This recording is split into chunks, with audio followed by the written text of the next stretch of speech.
Today I'm closing this series at the beginning of this new spiritual growth trimester where we are challenging ourselves to invest in our spiritual growth by not thinking about our spiritual growth as much as we're thinking about the spiritual growth of others, those particularly who Scripture would describe in some way as being far from home.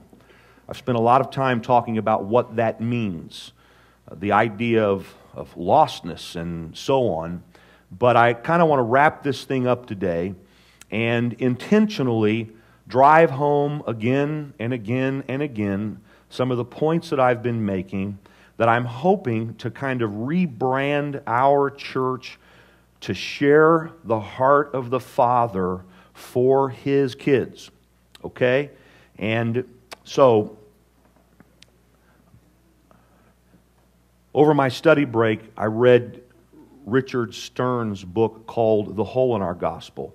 Stearns is the president of World Vision, the largest Christian charity in the world with whom we have some partnerships. And Stearns talked about the condition that exists in northern Uganda, particularly an area called Gulu, where an evil dictator or an evil rebel leads a group called, of all things, the Lord's Resistance Army, the LRA, and they're fighting against the Ugandan government, and there's a terrible war going on. But the leader of this group, Joseph Kony, I believe is how you say his name, has abducted what they believe to be now is around 38,000 children to fight in his war effort. You've seen things on the news and stories and so on about these child soldiers.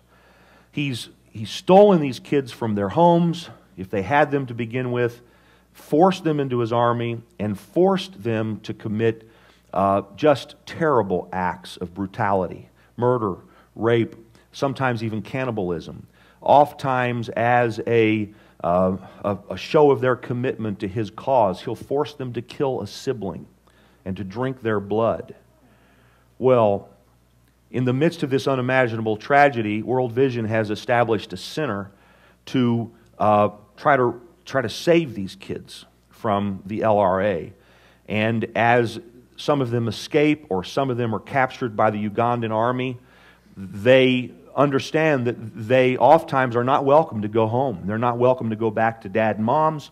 They're not welcome to go back to the communities they came from because they are war criminals. They may only be 9 or 10 years old, but they're war criminals. But they're welcomed at the World Vision camp.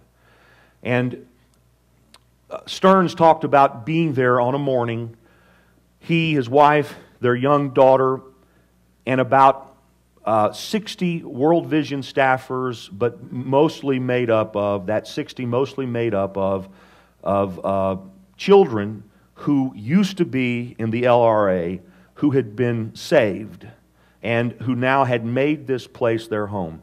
And he talked about an SUV pulling through the gates of the compound and peering through the windows were the faces of two boys, two young, as I remember it, pre-adolescent boys who were frightened out of their minds because they'd been told that whatever happened, wherever they went, they'd be killed because of the crimes they had committed. They'd been forced to commit unspeakable crimes in order to keep them from ever running away because they believed no one would ever accept them when they'd done what they'd done.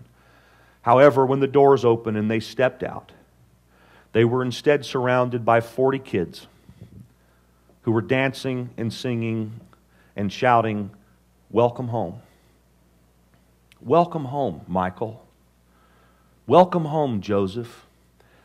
Those kids had just a few weeks and months earlier been where Michael and Joseph were just coming from.